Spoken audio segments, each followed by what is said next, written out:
Imagine walking into a room and instantly commanding respect without saying a single word.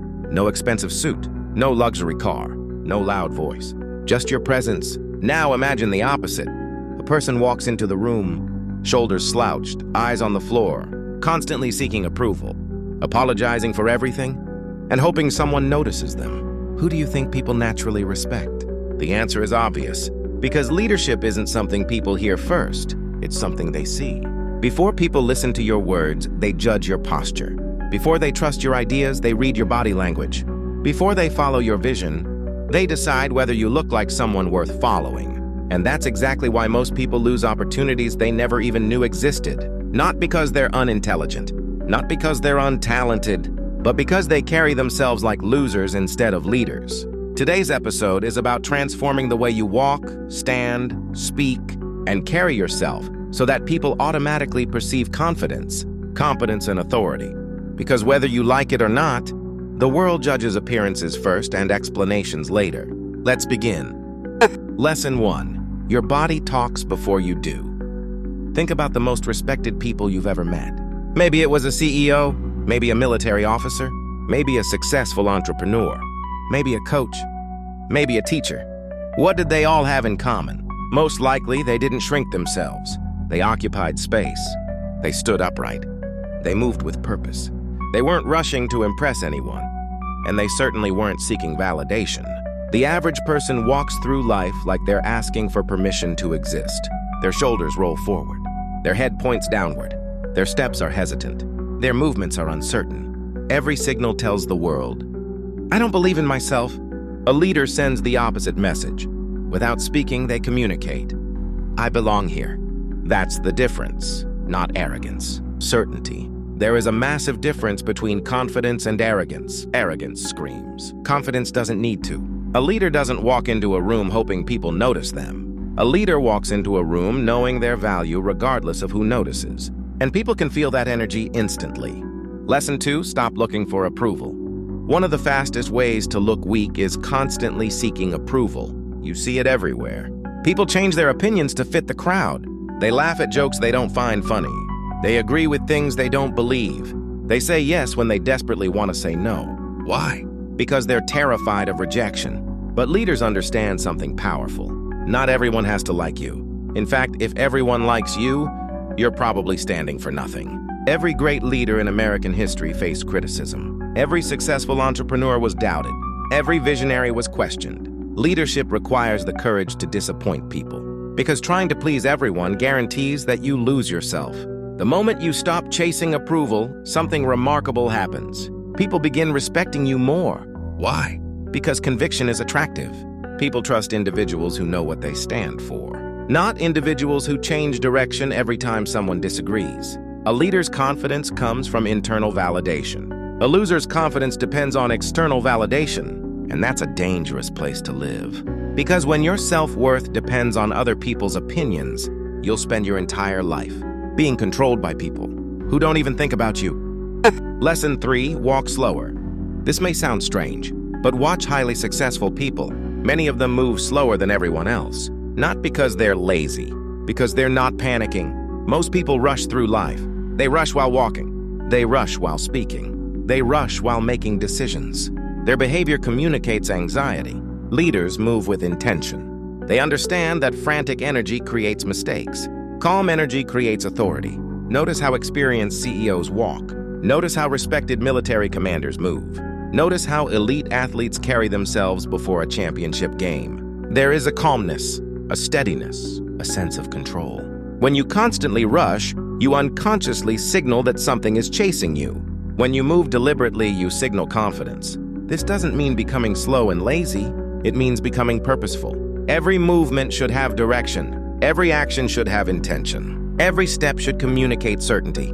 Because confidence is often measured by pace, not speed. Lesson 4. Eye contact changes everything. Most people underestimate eye contact. But eye contact is one of the strongest signals of confidence. When someone avoids eye contact, people often interpret it as insecurity, dishonesty, or fear. Whether that's true or not doesn't matter. Perception becomes reality. Leaders understand this. They look people in the eye, not aggressively, not awkwardly, naturally, comfortably, confidently. Eye contact communicates, I respect myself. I respect you. I am not afraid of this interaction. The next time you're speaking with someone, notice how often you look away. Notice how often you glance at your phone. Notice how often your attention drifts. Then practice staying present, one conversation at a time, one person at a time, one moment at a time. You'll be surprised how much more powerful you appear, and more importantly, how much more powerful you feel. Lesson 5. Lead yourself first. Many people dream of leading others, but they can't even lead themselves. They set goals and quit. They make promises and break them. They create plans and abandon them. Then they wonder why nobody trusts them. Here's a truth that many people don't want to hear. The person watching your behavior most closely is you. Every time you break a promise to yourself, your confidence decreases. Every time you quit early, your self-respect weakens. Every time you choose comfort over growth, your identity suffers. Leadership begins internally. Before leading a team, before leading a company, before leading a family, you must lead yourself. Wake up when you said you would. Finish what you started. Do difficult things consistently. Keep your word, because self-trust is the foundation of leadership. And without self-trust, confidence becomes nothing more than an act. Part 2, Lesson 6. Speak less, say more. One of the biggest misconceptions about leadership is that leaders are always the loudest people in the room. In reality, many respected leaders speak less than everyone else. They don't feel the need to comment on everything. They don't interrupt people. They don't dominate every conversation. Instead, they listen. And when they finally speak, people pay attention. Why? Because their words carry weight. Most people talk too much because they're trying to prove something. They're trying to prove they're smart. They're trying to prove they're important. They're trying to prove they belong. But leaders don't need to prove their value every 5 minutes. Their confidence allows them to remain silent. And silence is powerful. Think about it. When someone talks non-stop, their words lose value.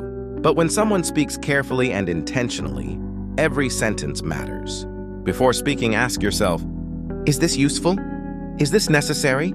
Does this add value? If the answer is no, stay silent. The person who controls their tongue often controls the room. Lesson 7. Stop complaining. Losers complain. Leaders solve problems. That's the difference. Every person faces challenges.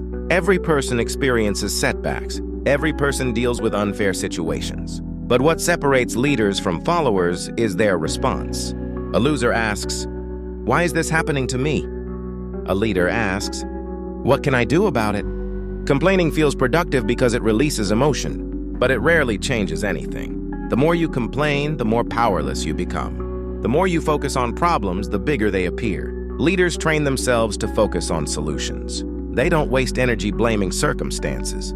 They don't waste energy blaming society. They don't waste energy blaming other people.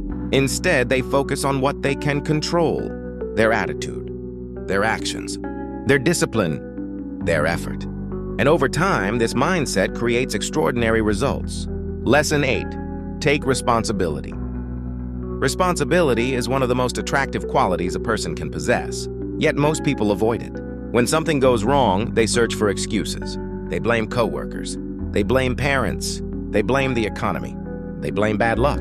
Anyone except themselves. Leaders do the opposite. They ask, "What role did I play?" Even when circumstances aren't entirely their fault. Because responsibility creates power. Excuses create weakness. The moment you accept responsibility for your life, you reclaim control. You stop waiting for rescue. You stop waiting for permission. You stop waiting for perfect conditions. And that's when transformation begins. The most successful people in America didn't wait for ideal circumstances. They worked with what they had. They adapted. They learned. They improved. They took ownership, and ownership is the language of leadership. Lesson 9. Develop a strong handshake. It may sound old-fashioned, but first impressions still matter. A weak handshake often signals uncertainty. An overly aggressive handshake signals insecurity. A confident handshake communicates balance. Firm, respectful, professional. Combined with eye contact and a genuine smile, it creates an immediate impression of confidence. People decide how they feel about you within seconds. That may not seem fair, but it's reality. So make those first seconds count. Stand tall. Make eye contact, offer a firm handshake, speak clearly, and let your confidence show naturally. Small habits create powerful impressions. Lesson 10. Keep your emotions under control. Many people think leadership means never feeling emotions. That's not true. Leaders feel emotions just like everyone else. The difference is they don't allow emotions to control their behavior. Anyone can stay calm when life is easy. The real test comes during pressure. What happens when someone insults you? What happens when you fail? What happens when things don't go according to plan? Do you explode? Do you panic? Do you quit? Or do you remain composed? Emotional control is one of the clearest signs of maturity. People naturally trust individuals who remain calm during chaos, because calmness creates confidence, and confidence inspires trust. The strongest person in the room isn't always the loudest. Often, it's the one who remains calm when everyone else loses control. Lesson 11. Dress with purpose. You don't need expensive clothing to look like a leader, but you should look intentional. Your appearance communicates information before you speak. Wrinkled clothes, poor hygiene, neglected grooming, all send messages. So do clean shoes, proper posture, good grooming, and well-fitted clothing. The goal isn't to impress people. The goal is to respect yourself, because how you present yourself often reflects how you view yourself. Leaders understand that details matter, not because they're obsessed with appearance, but because discipline shows up everywhere, including the way you dress. Lesson 12. Build discipline daily. Motivation comes and goes. Discipline stays. Many people wait until they feel motivated. That's a mistake. Leaders act regardless of how they feel. They understand that success isn't built in one dramatic moment. It's built through daily habits. Waking up on time, keeping promises, exercising regularly, reading consistently, working when they don't feel like working. Every small act of discipline strengthens identity. Every disciplined action says, I am someone who follows through. And eventually those actions become character. Character becomes reputation. Reputation becomes influence. And influence creates leadership. Lesson 13. Confidence comes from competence. Many people try to fake confidence, but real confidence comes from preparation. A skilled athlete feels confident because they've trained. A successful entrepreneur feels confident because they've learned. A respected leader feels confident because they've developed competence. The fastest way to build confidence is to become excellent at something. Study, practice, improve, repeat. When you know your abilities are real, confidence becomes natural. You don't need to pretend. You don't need to brag. You don't need validation. Your results speak for themselves, and nothing creates confidence like earned competence. Final message. The truth is simple. People are watching. Your posture, your attitude, your discipline, your behavior, your reactions. Every day, you're teaching the world how to treat you. If you walk like a victim, people will treat you like one. If you walk like a leader, people will respond differently. Leadership isn't about titles. It's not about status. It's not about money. It's about how you carry yourself when nobody is watching. It's about keeping your word. It's about taking responsibility. It's about remaining calm under pressure. It's about standing tall when life becomes difficult. And most importantly, it's about leading yourself before attempting to lead anyone else. Because the world doesn't follow potential. The world follows certainty. So from this day forward, walk with purpose. Speak with confidence. Act with discipline. Take responsibility.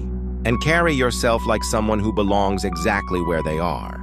Not because you're better than anyone else, but because you respect yourself enough to become the leader you were capable of being all along. Walk like a leader, never like a loser.